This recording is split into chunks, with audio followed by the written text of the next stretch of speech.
Hello नमस्कार दोस्तों, उम्मीद करता हूँ सब अच्छे होंगे और अपनी पढ़ाई को बेहतर बना रहे होंगे। दोस्तों आपको पता है कि जो यूपी में वैकेंसी आने वाली है लेखपाल का, ठीक है। तो जो लेखपाल की वैकेंसी है दोस्तों, जल्द ही आने वाली है। और आपको पता है इसमें यूपी जीके का बहुत ही इम्पोर्टेंट रोल होता है। तो यहाँ पर हम कुछ यूपी जीके से संबंधित जो क्वेश्चन है दोस्तों, टेस्ट के माध्यम से आपको कराएंगे।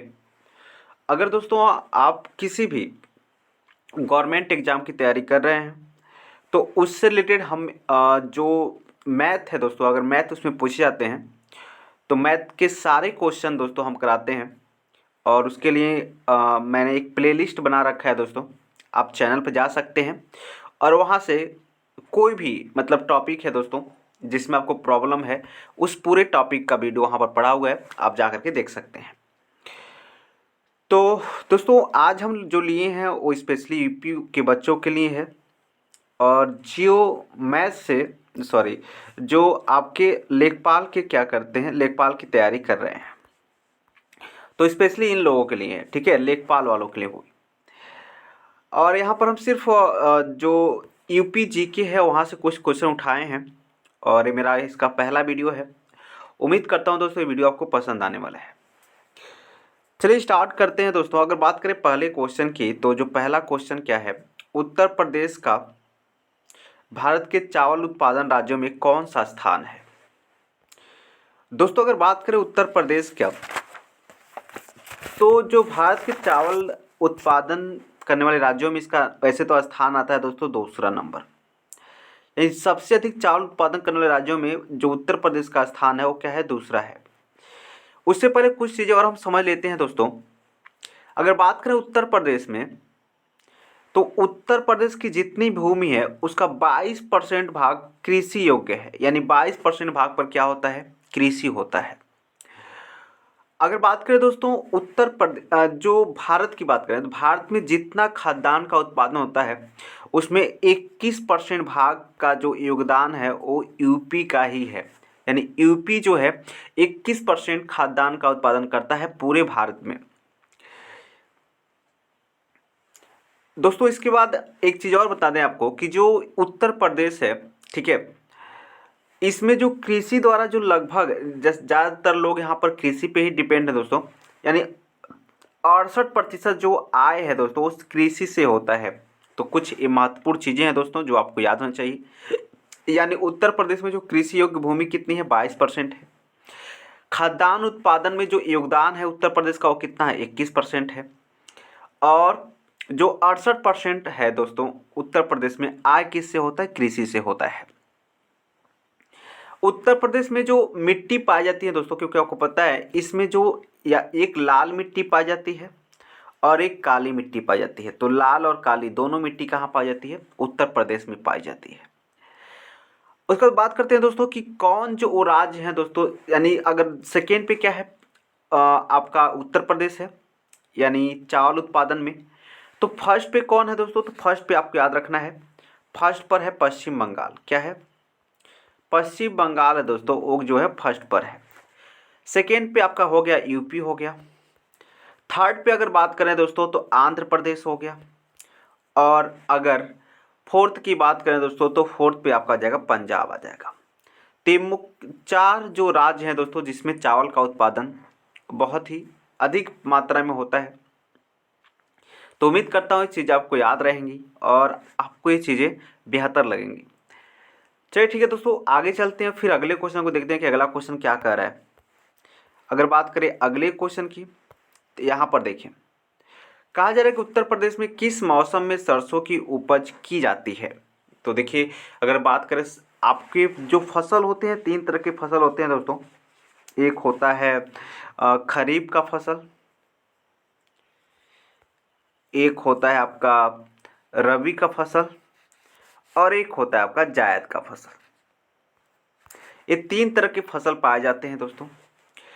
खरीफ की फसल में स्पेशली आपकी अगर बात करें तो धान आपका हो जाएगा दोस्तों, धान, बाजरा हो जाएगा,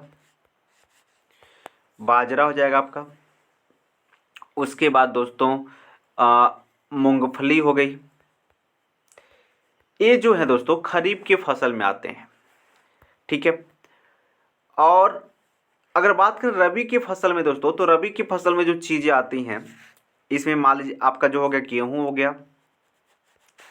तिलहन मतलब उसमें सरसों भी आ जाएगा दोस्तों, यानी तिलहन हो गए, तिलहन या दाल भी हो यानी दलहन भी हो गया दोस्तों। दलहनी जो फसल हैं वो भी किस टाइम में यानी रबी की फसल में बोई जाती हैं। तो गेहूँ हो गया, तिलहन हो गया दोस्तों, फिर दलहन हो गया, ये सब क्या है, रबी की फसल है दोस्तों, ठीक है। तो और जायद की बात करें दोस्तों, तो जायद की फसल में अगर बात करें, इसमें आपका आलू भी हो जाएगा दोस्तों, ठीक है, आलू भी हो जाएगा। अगर बात करें जायद की फसल में, तो जायद की फसल में आपका हो गया तरबूज हो जाएगा, तरबूज, आपका काकरी हो जाएगा, ठीक है। आपका जो है मक्का हो जाएगा। तो ये जो है दोस्तों एक किसकी फसल है, ये आपके जायद की फसल है। तो 3 तरह की फसलें होते हैं, खरीफ की, रबी की और जायद की। उम्मीद करता हूँ ये चीज़ आपको अच्छी तरह समझ में आई होंगी। तो आपसे क्या पूछा है क्वेश्चन, इसको समझते हैं। क्वेश्चन ये पूछा है आपका, उत्तर प्रदेश में किस मौसम में सरसों की उपज की जाती है। तो देखिए जो मौसम की बात करें दोस्तों, यानी फसल की बात करें, तो रबी की जो फसल है दोस्तों, इसमें सरसों की उपज की जाती है। तो उम्मीद करता हूँ दोस्तों इस चीज़ आपको अच्छी तरह से समझ में आई होंगी, इसमें आपको कोई भी डाउट नहीं हुआ होगा। चलिए फिर आगे चलते हैं और अगले क्वेश्चन को देखते हैं कि अगला क्वेश्चन क्या कर रहा है। यहाँ पर देखिए अगले क्वेश्चन की बात करें दोस्तों, तंबाकू की कृषि उत्तर प्रदेश में किस कार्य हेतु की जाती है दोस्तों। देखिए जो तंबाकू की खेती है उत्तर प्रदेश में की जाती है, लेकिन किस कार्य हेतु की जाती है। तो आपको पता है कि यहाँ पर तंबाकू का हम लोग ना निर्यात करते हैं, और इसका जब हम एक ही पर्पज़ होता है दोस्तों इसके उत्पादन का, कि इसका हम लोग खाने में, और हुक्का, हुक्का क्या है दोस्तों, आपको पता है पुराने ज़माने में जब लोग थे दोस्तों तो हुक्का का प्रयोग ज़्यादा करते थे। तो हालांकि इसमें हम लोग जो तंबाकू का उपयोग करते हैं, हम लोग किस में करते हैं, खाने में कर लेते हैं, ठीक है। उसके बाद दोस्तों अगर बात करें तंबाकू में क्या पाया जाता है, तो आपको पता है तंबाकू में निकोटीन पाया जाता है। क्या पाया जाता है, निकोटीन पाया जाता है आपका तंबाकू में, ठीक है। और तंबाकू जो आपका शोध संस्थान है दोस्तों, वह है आंध्र प्रदेश के मुंदरी में है। किस में है, आंध्र प्रदेश के मुंदरी में है ये तंबाकू शोध संस्थान। तो उम्मीद करता हूँ दोस्तों चीज़ें आपको अच्छी तरह समझ में आएंगी, इसमें कोई आपको डाउट नहीं है। तो तंबाकू जो भारत में खाने और हुक्का हेतु क्या किया जाता है, इसका प्रयोग किया जाता है। चलिए आगे चलते फिर अगले क्वेश्चन को देखते हैं कि अगला क्वेश्चन क्या कर रहा है। यहाँ देखिए कहा जा रहा है कि भारत में गन्ना उत्पादन की दृष्टि से उत्तर प्रदेश का कौन सा स्थान है। तो अगर बात करें दोस्तों गन्ना उत्पादन में, तो गन्ना उत्पादन में जो भारत का जो सबसे अग्रणी राज्य है दोस्तों, वह उत्तर प्रदेश है, यानी प्रथम स्थान है दोस्तों उत्तर प्रदेश का, ठीक है। गन्ना उत्पादन में उत्तर प्रदेश का कौन सा स्थान है भाई, प्रथम स्थान है, यानी सबसे अधिक गन्ना का उत्पादन उत्तर प्रदेश ही करता है, ठीक है। और बात करें दोस्तों उत्तर प्रदेश में, ठीक है, उत्तर प्रदेश के जो मुख्यमंत्री हैं दोस्तों, आपको पता है सीएम जो हैं योगी आदित्यनाथ जी हैं, योगी आदित्यनाथ जी हैं, ठीक है। उत्तर प्रदेश में दोस्तों आपको पता है लोकसभा की सीटें कितनी हैं, 80 हैं। राज्यसभा की सीटें कितनी हैं, 31 है। विधानसभा की सीटें कितनी हैं, 100 है। तो ये कुछ सीटें हैं दोस्तों जो आपके याद होने चाहिए, यहाँ से क्वेश्चन पूछा जा सकता है, ठीक है। तो आपको पता है कि यहाँ के जो अभी हाल ही में राज्यपाल जो है दोस्तों क्या है, आनंदीबेन पटेल हैं, ठीक है। आनंदीबेन पटेल जो हैं ये क्या है, उत्तर प्रदेश की राज्यपाल हैं, ठीक है।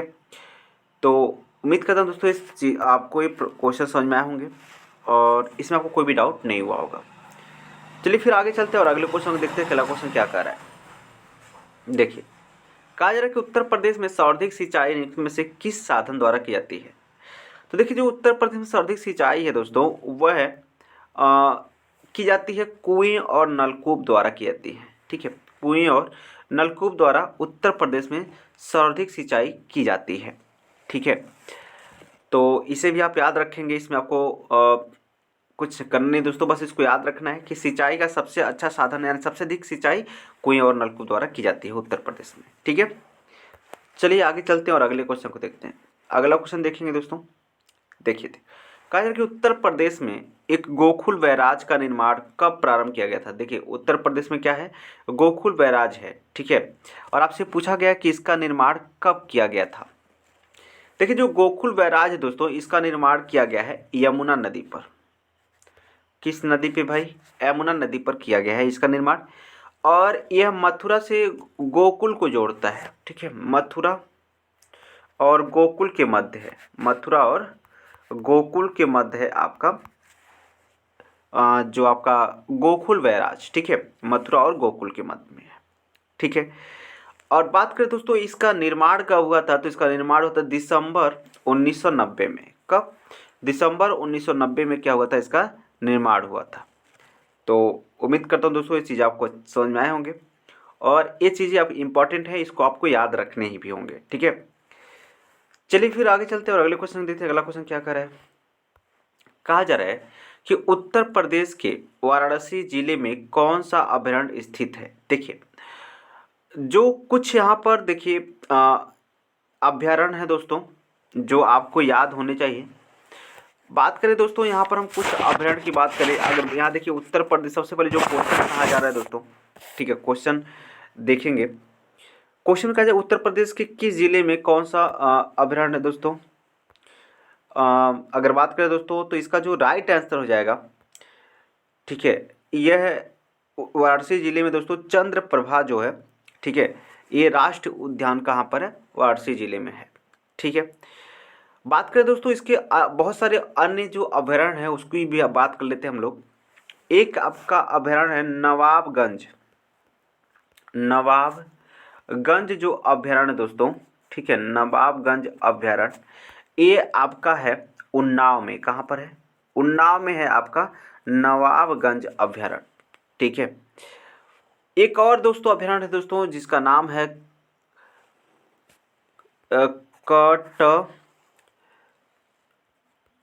कटरड़िया, ठीक है, कटरड़िया घाट, ठीक है, अभयारण्य, कटरड़िया घाट अभयारण्य, ये दोस्तों कहाँ पर है, तो ये आपका है बहराइच में। कहाँ पर है, बहराइच में आपका है दोस्तों कटरड़िया घाट अभयारण्य, ठीक है, कहाँ है, बहराइच में, इसको भी याद रखेंगे, ठीक है। उसके बाद बात करें दोस्तों आपका जो सुर सरोवर अभयारण्य है दोस्तों, एक बहुत ही इंपॉर्टेंट अभयारण्य दोस्तों, सुर सरोवर अभयारण्य दोस्तों, ये कहाँ पर है, तो ये आपका है, ये आपका जो सुर सरोवर अभयारण्य है दोस्तों, 1 सेकेंड,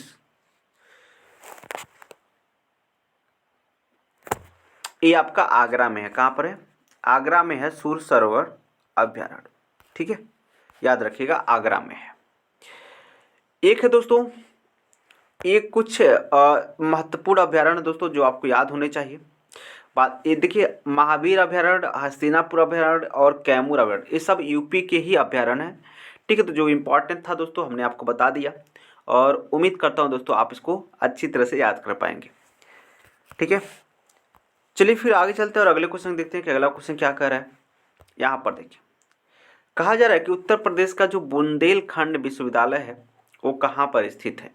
तो देखिए जो उत्तर प्रदेश का बुंदेलखंड विश्वविद्यालय है वह झांसी में है। कहाँ पर भाई, झांसी में है उत्तर प्रदेश का बुंदेलखंड विश्वविद्यालय। दोस्तों बात करें दोस्तों जो आपका झांसी है, तो आपको पता है झांसी में एक रानी थी जिसका जो झांसी की रानी के नाम से बहुत ही फेमस थी दोस्तों। इन्होंने अंग्रेज़ों के साथ बहुत ही संघर्ष किया था, ठीक है। तो इसलिए ये क्वेश्चन इंपॉर्टेंट है दोस्तों, याद रखिएगा। बुंदेलखंड विश्वविद्यालय झांसी में स्थित है, ठीक है। बात करें दोस्तों एक और विद्यालय है जिसका नाम है संपूर्णानंद संस्कृत विश्वविद्यालय, ठीक है, याद रखिएगा संपूर्णानंद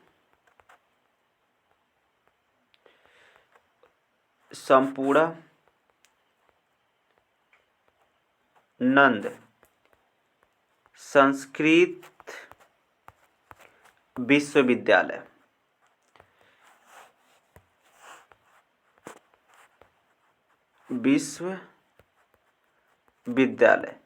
तो संपूर्णानंद संस्कृत विश्वविद्यालय ये कहाँ पर दोस्तों, तो याद रखिएगा यह जो विद्यालय है वह है वाराणसी में। कहाँ पर है?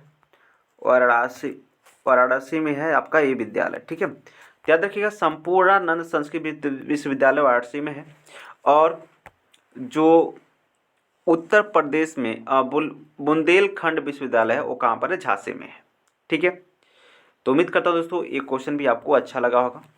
आगे चलते हैं और अगले क्वेश्चन को देखते हैं। अगला क्वेश्चन क्या है, देखिए कहा जा रहा है कि उत्तर प्रदेश में प्रसिद्ध खिलाड़ी मेजर ध्यानचंद हैं, ठीक है, खेल संबंधित थे। देखिए जो मेजर ध्यानचंद दोस्तों यह यूपी के थे और आपको पता है ये जो है इनका जो खेल था दोस्तों क्या था? हॉकी था। और आपको ये भी पता है दोस्तों हॉकी भारत का क्या है? राष्ट्रीय खेल है, यानी हमारा राष्ट्रीय खेल क्या है? हॉकी है। और मेजर ध्यानचंद को हॉकी का जादूगर भी कहा जाता है। और हाल ही में इनका क्या हो गया? निधन हो गया दोस्तों। और सबसे इम्पोर्टेंट क्वेश्चन ये है दोस्तों कि आपसे मेजर ये जो राजीव गांधी खेल रत्न पुरस्कार था दोस्तों, राजीव गांधी खेल रत्न पुरस्कार था, इसका नाम बदल कर क्या कर दिया गया? मेजर ध्यानचंद खेल रत्न पुरस्कार कर दिया गया है। तो ये बहुत ही इंपॉर्टेंट क्वेश्चन दोस्तों, इसको भी आप याद रखिएगा। और याद रखिए इस बार जो है 12 लोगों को क्या दिया गया है? मेजर ध्यानचंद खेल रत्न पुरस्कार दिया गया है। इसमें 25 लाख की राशि दी जाती है। कितनी राशि? 25 लाख की राशि दी जाती है इसमें, ठीक है। और ये 12 लोगों को दिया गया है। इसमें एक और है दोस्तों जिसका एक महिला है, एक ही महिला दोस्तों जिसका नाम है रानी रामपाल, ठीक है। जो रानी रामपाल है दोस्तों यह इनका संबंध क्या है? क्रिकेट से है। और इनको भी क्या किया गया है? मेजर ध्यानचंद खेल रत्न पुरस्कार से नवाजा गया है, ठीक है। तो बात करें यहाँ पर जो इसका क्वेश्चन है दोस्तों क्या है? उत्तर प्रदेश के प्रसिद्ध खिलाड़ी जो ध्यानचंद है किसके संबंधित है? तो याद रखिएगा इसका संबंध क्या है? हॉकी से। किसका है? हॉकी से, ठीक है। अन्य बहुत सारे खिलाड़ी हैं दोस्तों, इसमें एक महान खिलाड़ी भी हैं दोस्तों जिनका नाम है सुरेश रैना। इनका संबंध क्या है? क्रिकेट से है, याद रखिएगा। जो सुरेश रैना है इनका संबंध क्या है? क्रिकेट से। और इनके बारे में करंट का क्वेश्चन बनेगा दोस्तों कि जो सुरेश रैना है दोस्तों इन्होंने जम्मू कश्मीर में क्रिकेट एकेडमी खोला है, ठीक है। तो वह कौन सा खिलाड़ी है दोस्तों जो जम्मू कश्मीर में क्रिकेट एकेडमी खोला है? तो आपका आंसर हो सकता है सुरेश रैना, ठीक है। तो ये थे दोस्तों आज के हमारे कुछ महत्वपूर्ण क्वेश्चन। उम्मीद करता हूँ क्वेश्चन आपको अच्छे लगे होंगे। और ऐसे ही और सारे वीडियो देखने के लिए दोस्तों आप कमेंट करिएगा, बताइएगा कि वीडियो कैसा लगा, आपको कुछ नॉलेज मिला या नहीं मिला। तो ये सारी चीज़ें आपको बताने होंगे कमेंट बॉक्स में। तो आज के लिए बस इतना रखते हैं, जल्दी मिलेंगे अगले नेक्स्ट वीडियो में। तब तक के लिए आप अपना और अपनों का ख्याल रखिएगा। जय हिंद।